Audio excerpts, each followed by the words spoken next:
and the All Indiana Podcast Network. This is the News 8 Daily 8 Podcast, a Wish TV News 8 update. Hello, I'm Jeremy Jenkins, and this is your News 8 Daily 8 Podcast for Tuesday, February 18th. Did you know that parents rank financial literacy as the #1 most difficult life skill to teach? Meet Greenlight, the debit card and money app for families. With Greenlight, you can send money to kids quickly, set up chores, automate allowance, and keep an eye on your kids' spending with real-time notifications. Kids learn to earn, save, and spend wisely, and parents can rest easy knowing their kids are learning about money with guardrails in place. Try Greenlight risk-free today at greenlight.com/Wondery. We begin with IMPD and the hunt for 2 suspects in a shooting involving a rideshare vehicle on the Far East Side. IMPD says the rideshare driver was picking up 2 teens just after 9:30 last night at Amber Woods Apartments on Midhofer, south of 38th Street, when 2 people told him to get out of the car. Police say the driver sped away and the suspects fired shots at the vehicle, hitting the driver and a teen girl. The driver managed to make it to a laundromat at 38th and Midhofer, where police were called. Officers say the victims were stable when they were taken to a hospital, and police are reminding you to use caution when using rideshare services. Let someone know that you're being picked up by a ride-sharing service and let them follow you, maybe through like a Life 360 or an app that allows you to track their location, and have them let them know, hey, I made it or whatever. It's always good to let someone know when you're being picked up. Police are asking anyone with information to contact IMPD or Crime Stoppers. The Mooresville High School student arrested for planning a school shooting on Valentine's Day is due in court today. Police say Trinity Shockley told them the shooting had been planned for at least a year and claimed to admire Nicholas Cruz, who killed 17 people at Parkland High School in Florida in 2018. Online court records show Shockley is scheduled for a bond hearing. Right now, we are working to find out when formal charges might be filed against a man in connection with 4 separate shootings that happened on the same day. Police say Mekhi Bryant shot at 4 homes back on January 16th across the city. Police say one of the shootings injured a person on Waterford Place near West 71st Street on the north side. Police say no one was hurt in the other 3 shootings. Officers say they were able to connect shell casings recovered to a gun they found on Bryant when he was arrested last Thursday. Turning now to IMPD. The new defense team for the man convicted in the Delphi murders case has filed a new motion asking for a new trial. News 8's Danielle Zolkowski reports. Richard Allen's attorney filed this motion after meeting with Ricky Davis at the Newcastle Correctional Facility where he's being held.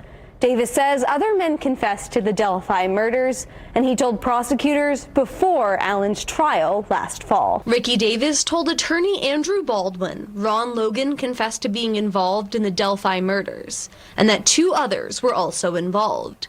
Davis also told Baldwin Keegan Klein revealed information to him about the Delphi murders that Logan also revealed several years earlier. Davis told Richard Allen's attorney he wrote letters to the prosecution explaining these confessions. The defense team is asking for these letters in their motion to preserve evidence. Baldwin told me, I'm doing my due diligence to see if these letters were sent out. We also have an independent witness that says the prosecution received them. This comes as part of a back and forth between prosecution and defense. The prosecution refuted Davis's claims, saying he failed the lie detector test and provided incorrect information about the case. Experts with the Murder Sheet podcast find the claims uncredible. I just don't find that credible. I think this would be more powerful if it was from someone else in maybe different circumstances.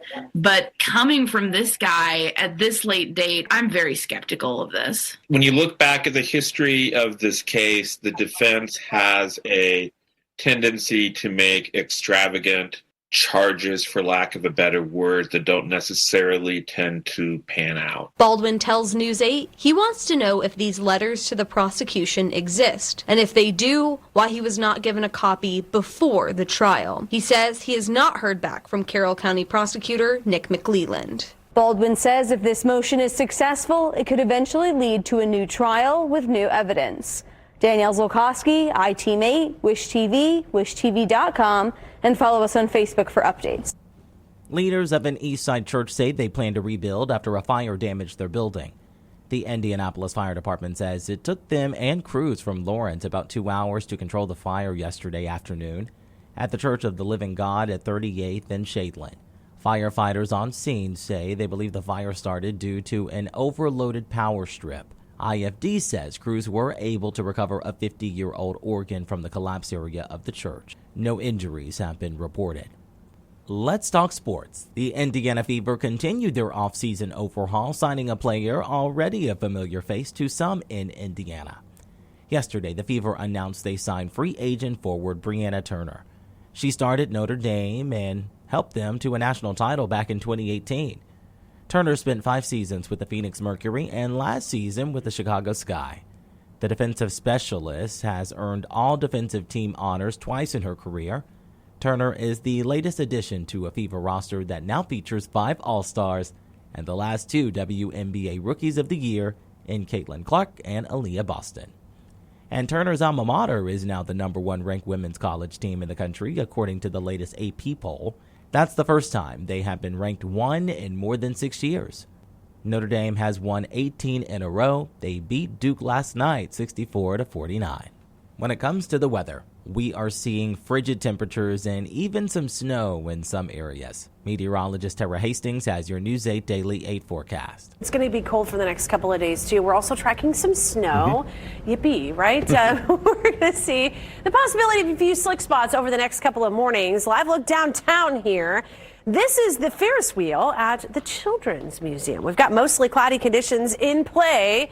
Right now, it is 8 degrees. That's it. The wind out of the north at about 9 miles per hour, creating a wind chill. Feels like temperature at 5 below. We are at 4 in Lafayette, 5 in Kokomo, and 7 in Muncie. But you factor in the light wind, and we've got these feels like temperatures sub-zero. Feels like 4 below right now in Bloomington, 7 below in Lafayette, and 2 below zero right now in Muncie and in Richmond. Storm tracker is dry right now in Indianapolis, but a little bit farther southward, we do have a little bit of some very light snow, a few flurries coming down across parts of Ellettsville and Bloomington.